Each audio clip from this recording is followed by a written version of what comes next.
छोटे से ब्रेक के बाद एक बार फिर आपका स्वागत है न्यूज 24/7 तक। मैं हूं आपके साथ निशा नांदू। आइए रुक करते इस वक्त की बड़ी खबर की ओर।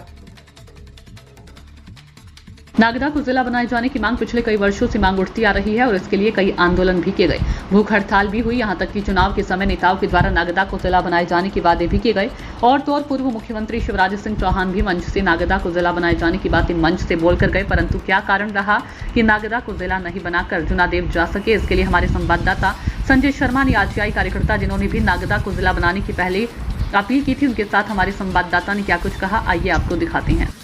नागदा को जिला बनाने की मांग पिछले कई वर्षों से उठती आ रही थी। नागदा को जिला बनाने के लिए कई आंदोलन भी हुए और कई लोगों ने जो इसके लिए मतलब आंदोलन तक किए थे। और इसको लेके जो हमारे साथ में समाज सेवी अभय चोपड़ा जी हैं, जो पिछले कई सालों से नागदा को जिला बनाने की प्रक्रिया में निरंतर सम्मिलित हैं। चोपड़ा जी, बहुत बहुत स्वागत है हमारे चैनल में आपके लिए। सर, जिस प्रकार से नागदा को जिला बनाने की मांग पिछले कई सालों से उठती आ रही है और नागदा को जिला न बना के आज जो छिंदवाड़ा का जूनागढ़ है उसको बनाया गया, जिला बनाने की प्रक्रिया शुरू हुई, तो उसको लेके क्या कहना चाहेंगे? वर्ष 2008 से मध्य प्रदेश विधानसभा में नागदा को जिला बनाए जाने की मांग उठी थी। लगातार संघर्ष करने के बाद 17 मार्च 2020 को नागदा की सीमाएं निर्धारित करके जिला बनाए जाने की घोषणा की थी और विधानसभा चुनाव के पूर्व इसकी गजट अधिसूचना जारी की गई थी, जिसकी दावे आपत्ति खारिज होने के बाद प्रदेश सरकार को नागदा को जिला बनाने के अलावा कोई विकल्प शेष नहीं रह गया था। लेकिन वर्तमान में नई सरकार बनने के 6 माह तक नागदा तो जिला नहीं बनाया गया और क्षेत्रीय विधायक द्वारा इस तरह की जानकारी दी गई कि प्रदेश की मोहन सरकार नया जिला बनाए जाने के लिए नई नीति ला रही है और प्रदेश की सीमाओं का विभाजन होगा, उसके बाद नागदा जिला बनेगा। लेकिन अभी छिंदवाड़ा से जुनारदेव को अलग करके जिला बनाए जाने के लिए प्रदेश सरकार ने एक नोटिस जारी किया, पूरी जानकारी मांगी, जिससे ये लगता है कि नागदा को उल्लंघन करके और छिंदवाड़ा को जिला बनाया जा रहा है और प्रदेश में सारी सीमाओं के विभाजन का और जिला बनाए जाने का कोई संबंध नहीं है। इसका मेरा कहना है कि प्रदेश की मोहन सरकार और हमारे लोकप्रिय विधायक को यहाँ के उद्योग समूह के इशारे पर क्षेत्रीय अधिकारियों द्वारा गुमराह करके नागदा को जिला नहीं बनाया जा रहा है। संविधान के अंतर्गत मौलिक अधिकार है, समानता का अधिकार है। समानता के अधिकार के अंतर्गत अगर नागदा का प्रस्ताव पारित हो चुका है तो प्रदेश शासन को पहले नागदा को जिला बनाया जाना चाहिए, उसके बाद जुनारदेव पे कार्रवाई करनी चाहिए। पिछले विधानसभा चुनाव के बाद जुनारदेव के लिए जो नोटिस जारी किया तो नागदा की जनता अपने आप को ठगा सा महसूस कर रही है और यह नागदा की जनता के साथ अन्याय है और अत्याचार है। अपन दबाव की बात करें तो जिस प्रकार से सरकार आपने कहा कि जिस प्रकार से जो मतलब अधिकारियों के दबाव में सरकार काम कर रही है और नागदा को जिला नहीं बना, तो किसका दबाव है इसमें? देखिए, आप अच्छी तरह से जानते हैं कि नागदा में जो उद्योग हैं वो देश के सुप्रसिद्ध बिरला घराने से संबंधित है और बिरला घराने की पहुँच जहाँ तक आप हम सभी अच्छी तरह से जानते हैं। हम ये कहते हैं कि 5-7 नागदा, इसके पहले 5-7 जिलों की मांग उठी और बिना किसी प्रक्रिया के तुरंत जिले बना दिए गए।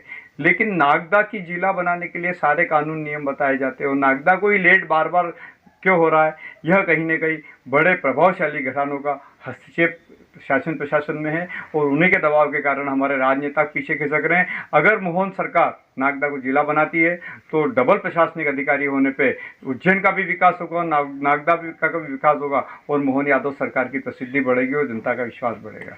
विधानसभा चुनाव की बात करें तो जिस प्रकार से विधानसभा चुनाव में नागदा की जनता ने जिस प्रकार से बीजेपी पे भरोसा जताते हुए जो बीजेपी का जो उम्मीदवार जो तेज बहादुर सिंह चौहान, उनको पहली बार में जो बनाया था, विधायक बनाया था, तो उनको लेके कहीं ना कहीं जो देखा जाए तो कहीं ना कहीं ये नागदा की जनता अपने आप को ठगा महसूस नहीं करेगी इसमें, अगर नागदा को जिला नहीं बनाते तो? नहीं, हमारे यहाँ के विधायक तेज बहादुर सिंह निहात ईमानदार और बहुत अच्छे विधायक हैं और उनको गुमराह किया गया है। अभी उनको थोड़ा टाइम देके अगर वो समझ जाएंगे कि नागदा को जिला बनाने के मार्ग में क्या बाधा है तो नागदा की जनता उन पर पूर्ण विश्वास करती है और नागरिक अधिकार मंच उनके नेतृत्व में काम करेगा। बात हमारे डॉक्टर तेज बहादुर सिंह जी की नहीं है, पीछे जो षड्यंत्रकारी माफिया है वो षड्यंत्रकारी माफिया की बात है। तेज बहादुर सिंह जी तो बहुत ईमानदार आदमी है। गजट नोटिफिकेशन की बात करें तो आपके पास में डॉक्यूमेंट भी रखे हैं, तो जिस प्रकार से अपन बात करें तो कब कितनी तारीख को ये किया गया था? और गजट नोटिफिकेशन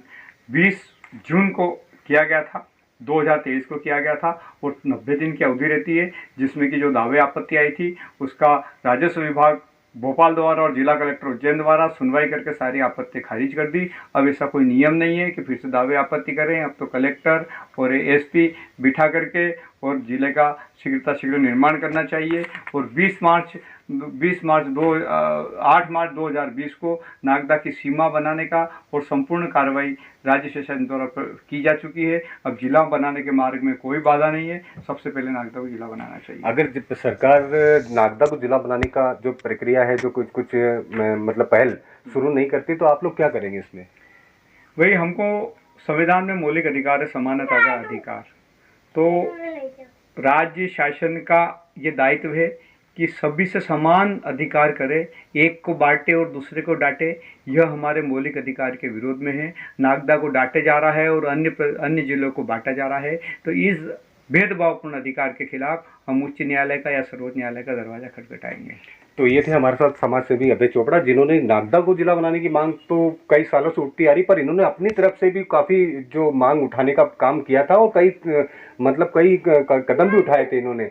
तो नागदा को जिला बनाना प्रमुखता से एक बड़ा मौलिक अधिकार बता रहे। अगर जिस प्रकार से अगर सरकार चाहे तो नागदा को जिला बनाए, उसके बाद दूसरी पहल करे। कैमरा पर्सन दिव्यांशु के साथ मैं संजय शर्मा, नागदा।